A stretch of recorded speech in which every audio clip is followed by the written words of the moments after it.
Longtemps avant le temps présent, un jeune homme est en prison. Il a osé écrire au président son refus d'une guerre d'oppression en terre étrangère. Avec celles qui l'accompagnent aujourd'hui, ils se connaissent déjà. Ils se connaissent comme ci, comme ça. Pas au sens qu'a pu prendre le mot « connaître » dans certaines écritures, très anciennes. L'écriture, précisément, est maintenant leur unique lien, presque quotidien. Les mots sont justes, vrais, sensibles. Ils ne disent pas l'indicible qui serait censuré.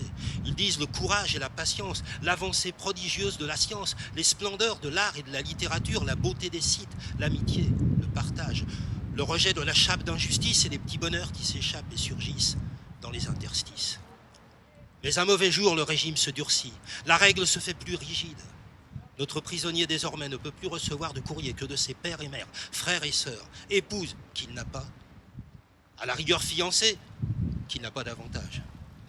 Qu'importe, face aux nouveaux défis lancés, notre jeune homme écrit, et il écrit sa demande en mariage.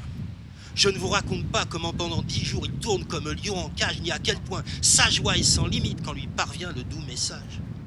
Les écrits s'invitent de plus belle, plus insoumis, plus rebelle, plus épris. À sa libération, nouvelle affectation, cette fois en métropole, mais c'est trop poli pour être honnête. À peine le temps, à l'occasion de quelques rares et courtes permissions, de conclure, de convoler, de concevoir. Et c'est à nouveau la convocation pour les combats, à nouveau le refus, à nouveau la condamnation. Plus question de se voir, de se toucher, de se coucher l'un contre l'autre. Alors, nos jeunes mariés s'écrivent, encore et encore, longtemps, longtemps, longtemps. Dans la mansarde où elle l'attend, un enfant va naître. Un enfant est né. Un enfant s'éveille à la vie, s'émerveille de tout et de rien. Il veille aussi sur sa maman. Souvent, il l'observe à la dérobée. Elle a le regard éperdu, posé sur un feuillet recouvert d'une écriture soignée. Tour à tour, il peut ainsi la voir pleurer, sourire. L'enfant, il est là, devant vous. Et vous me demandez pourquoi j'écris.